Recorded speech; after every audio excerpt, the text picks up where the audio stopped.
Well, hello, friends. It is Friday, October 23rd, and excited to jump on here and send you just a brief video reflection, some thoughts for coming up leading into this weekend.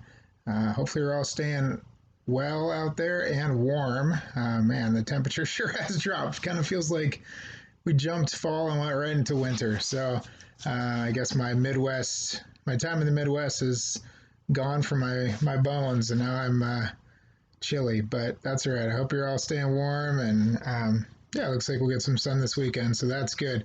Just a reminder though, with the chilly weather, hopefully you saw Pastor Dave's email. If you are coming to worship on Sunday, please bundle up a bit.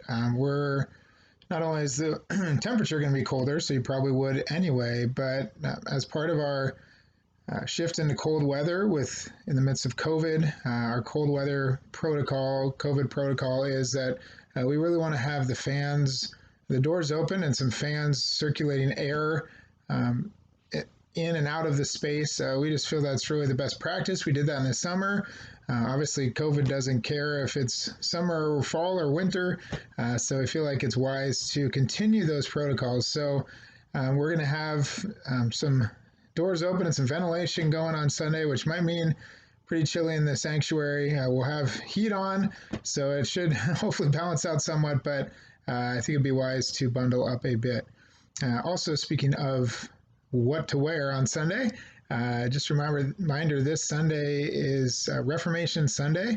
So if you're coming and have red and want to wear it, feel free to do so. The paraments have been changed, and it'll just add to the festive nature. If you're worshiping from home Sunday, feel free to throw on red too, or maybe you can have some red pajamas you can be all cozy in. I'm tempted to wear my 49ers gear, but I don't want to get booed, so maybe I won't do that this time. But again, just want to remind you about that coming up this Sunday.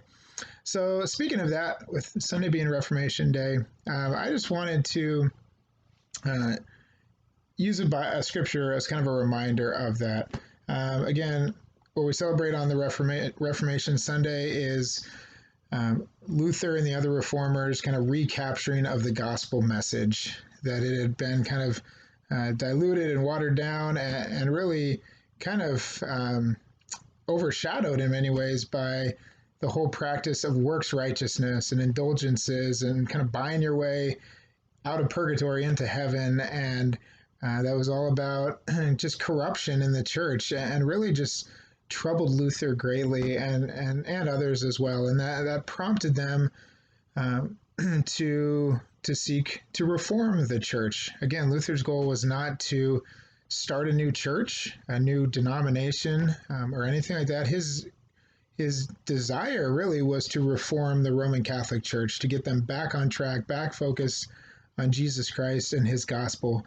Through the course of events, again, because of the opposition that he faced, he ended up getting excommunicated, and then what birthed out of that whole thing was the formation of a new church body, the Lutheran Church, as well as all the other Protestant denominations formed out of that, that schism, which is never a good thing in churches. That's what happened then, and God was faithful through that, and all these new churches and denominations were birthed that were seeking to be really faithful to the gospel. And so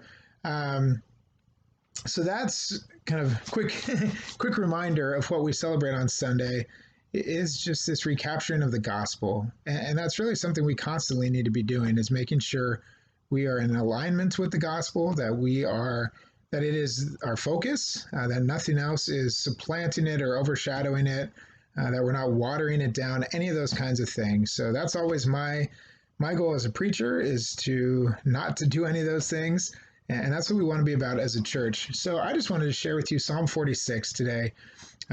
So we're not going to read it on Sunday, but we would have had if we still were kind of all reading together the psalm and reciting the psalm together. But so I just figured I'd do it today as kind of a way to put this on your radar. So I encourage you this week, the next few days this weekend, spend time in Psalm 46.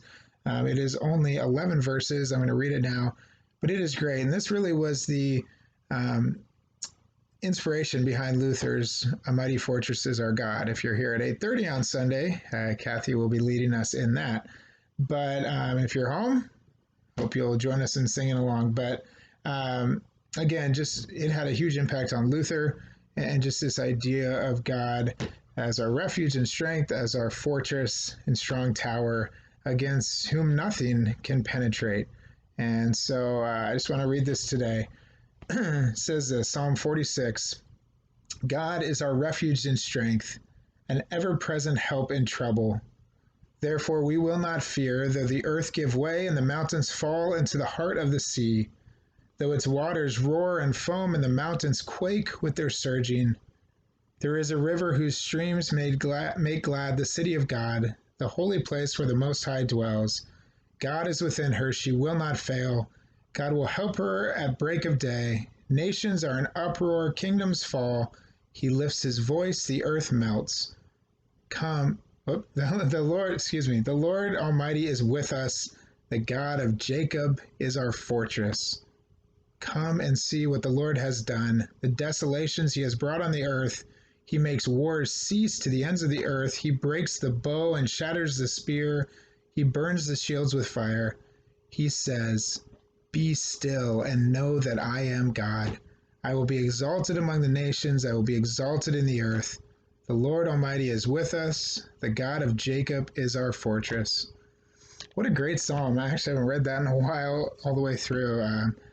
Psalm 46:10 I think of often, be still and know that I am God. That's one of my favorite verses in Scripture, and a great reminder for us in the midst of the hustle and bustle of life and the craziness of a pandemic, just to take that time to be still and to remember that He is God, to know that and rest in Him, and that He is in control. I think such an important reminder, but also just the whole psalm about just God is our ever-present help in trouble, our refuge and our strength.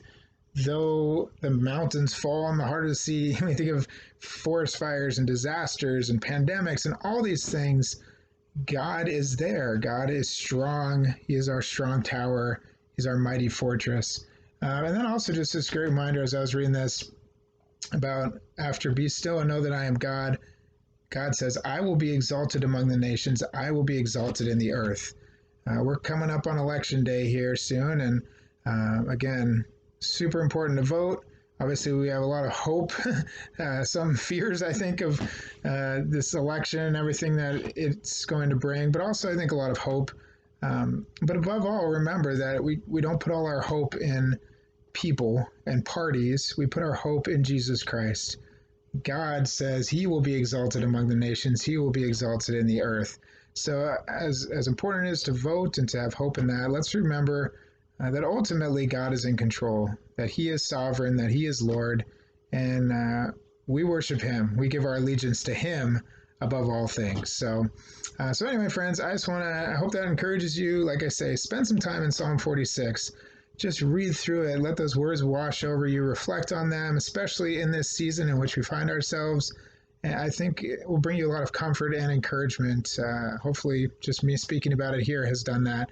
And then, look forward to Sunday. And if you're there, celebrating together both the Reformation and as we continue on in our series of radical love, loving your enemies. I'm excited to preach this Sunday and really focus on that. And if you're worshiping from home, again, blessings as you do that. And I hope that hopefully our service and stream will all come through well on Sunday and you'll be blessed by that. So God bless you all and hope you have a great weekend. Look forward to seeing you soon.